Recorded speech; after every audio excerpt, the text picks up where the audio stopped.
guys, so let's move on to the second story. So our second story is all about the flea and the professor. So here was once an aeronaut with whom things went badly. The balloon burst, tumbled the man out and broke into bits. His boy he had 2 minutes before sent down with a parachute. That was the boy's luck. He was unhurt and went about with knowledge enough to make him an aeronaut too, but he had no balloon and no means of acquiring one. But live he must, and so he applied himself to the art of legerdemain and to talking in his stomach. In fact, he became a ventriloquist, as they say. He was young, good-looking, and when he got a mustache and had his best clothes on, he could be taken for a nobleman's son. The ladies seemed to think well of him. One young lady even was so taken with his charms and his great dexterity that she went off with him to foreign parts. There he called himself Professor. He could scarcely do less. So kani si Professor di ay kuan din siya usa ka aeronaut. Then kuan siya kay nabisla siya man iyahang kanang parachute ba mo parachute? Kanang lupad. Lupad nga dako. Kanang dako nga balon. Naasi mo balon. Nay balon. Para sakyan katong square na. Square na. Then mo to siya niya. Ang niya si Professor ni sud siya dito niya. Ni kuan kanang nabisla siya man siya. Mo to siya makuan. Pero wala siya na unsa o wala siya na samad na okay ra siya.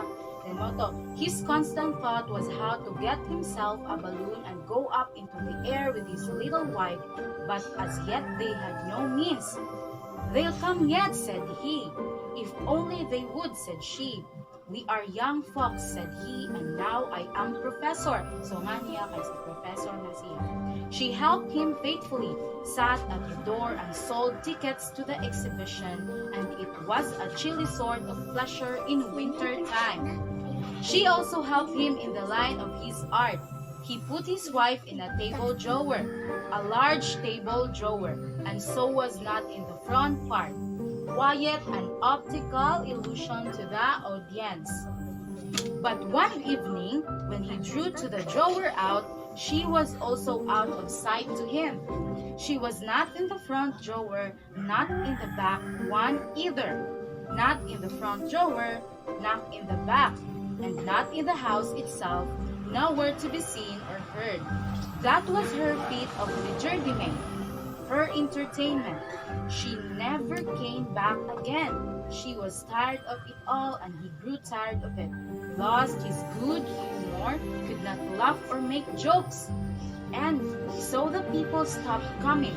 His earnings became scanty.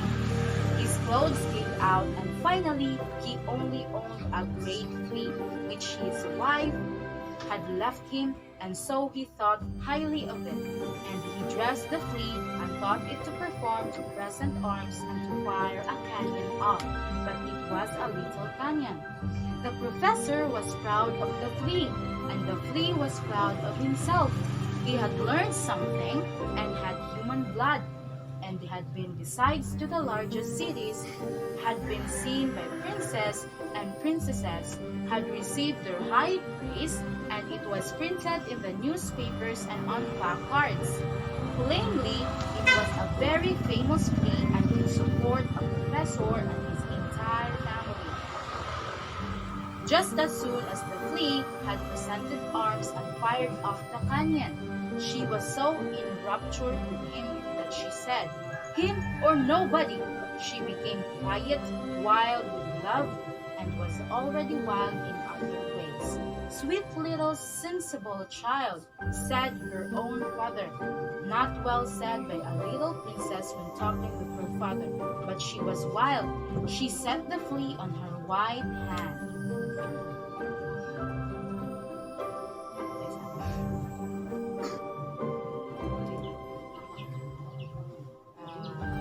"By all means," said the princess's father, and gave him what he called for. All the court and the entire population came together to see the Great Canyon cast. The professor did not summon them before he had the balloon entirely ready to be filled and go up. The flea sat on the princess's hand and looked on. The balloon was filled, it bulged out, and could scarcely be held down, so violent did it become. The little princess, all the family, and the people sat and waited. They are waiting still, and if you do not believe it, just take a journey to the wild land. Every child there talks about the professor and the flea and believes that they are coming back when the canyon is cooled off. But they will not come. They are at home with us. They are in their native country. They travel on the railway, first class, not fourth. They have good success, a great balloon. Nobody asks how they got the balloon or where it came from.